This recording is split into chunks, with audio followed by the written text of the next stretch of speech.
Week after week, Michigan told us that business was not finished. Coming into tonight, the Wolverines were undefeated, check. Big East champions, check. Rose Bowl champions, check. And the final thing on their to-do list was to pick up a national championship. She still got her points, and that's something that head coach Kim Mulkey said she's going to get her points. But Alexis Morris said that we have to make sure that we neutralize everybody else. Monica Zano, she actually fouled out late there in the fourth quarter. So they were able to get the job done in many facets. Having last year Poa back in the lineup, she's healthy. You were there when she unfortunately suffered that injury. But what is it like having her back and the performance that she had today? I'm so happy to have her back. I mean, she brings so much to this team. Alicia Bland, who had a breakout game. She had 15 points, 4 rebounds, 3 assists, and 100% from the free throw line. She told us that she would be ready for when her number was called. Now, first of all, we have to get video of the fit because I think Casey might be the freshest guy in here, to be honest. Would you agree with that? I think I am. I appreciate that. You talk about her being a catalyst. She had 2 home runs on the day. The first one was actually a 3-run blast in game 1, and she just kept that same energy going in game 2 where she would get a grand slam, that ball hitting right off the foul pole. Now, before you fuss at me, I understand we are officially in 2024, but the 2023 athletic season just ended for the Bayou Bengals, and now it's time for the last time to reflect on that season. Now, we spoke with all 3 head honchos of this team. Desimo, as you just heard, offensive coordinator Tim Leger, and defensive coordinator Lamar Morgan, and they all echoed the same sentiment about developing young talent. They did have some wins in the transfer portal, picking up 5 total, 2 of those being JUCOs. He's got superpowers. He's an ordinary kid. I can't finish that.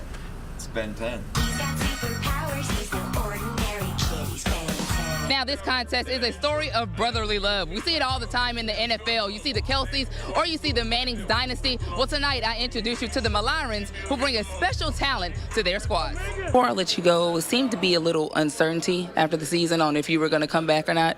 Obviously, you've decided to come back. What brought you back to Louisiana? I mean, I never wanted to leave. Now, Van Litt tells me that she has experience in playing against the Blue Raiders, and what they need to do is guard the perimeter, execute their scouts, and take advantage of their size. I'm Meagan Glover checking in from University Park, one of the many seeds sown throughout Kyle DeBarge's career. The former UL stud shortstop recalls beginning his Little League career at just 4 years old. Well, you fast forward 17 years later as he's preparing now for his professional career with the Minnesota Twins.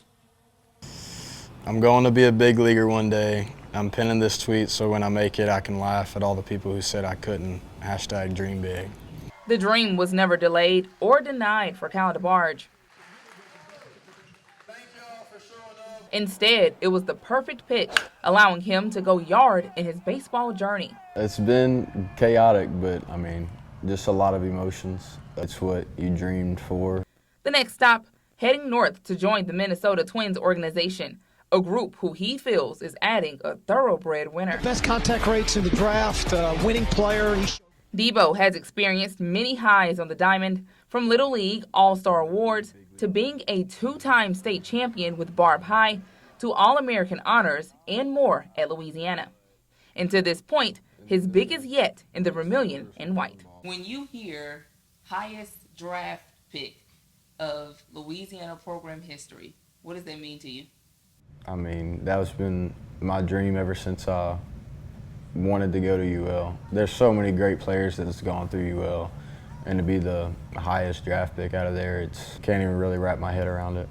The shortstop stands 5'9", 175 pounds, but his promising career was bigger than his frame, with the stats to prove it, which is why he was first-round talent, especially after a box office junior season. I was hearing first round was going to be a long shot or whatever, and I was thinking more second round, but I mean, they took the chance, and forever grateful for that. And though DeBarge's next stop is over 1,100 miles away, just like the sacrifices that his parents, Ramona and Toby, made every weekend, he's thankful to make good on his promise in the next phase of his career. I'll talk to my mom. I used to tell her as a little kid, like, I'm gonna hit baseballs for a living. Like, that's gonna be my job. Like, after I got drafted and all that, she was like, you weren't lying. Your first job is gonna be to hit baseballs, and you're gonna be getting paid to do it. And DeBarge couldn't ask for a better birthday gift. Imagine getting the call of your life around 9:30 p.m. and then turning 21 at the stroke of midnight. Reporting from Lake Charles, I'm Meagan Glover for KTC TV3.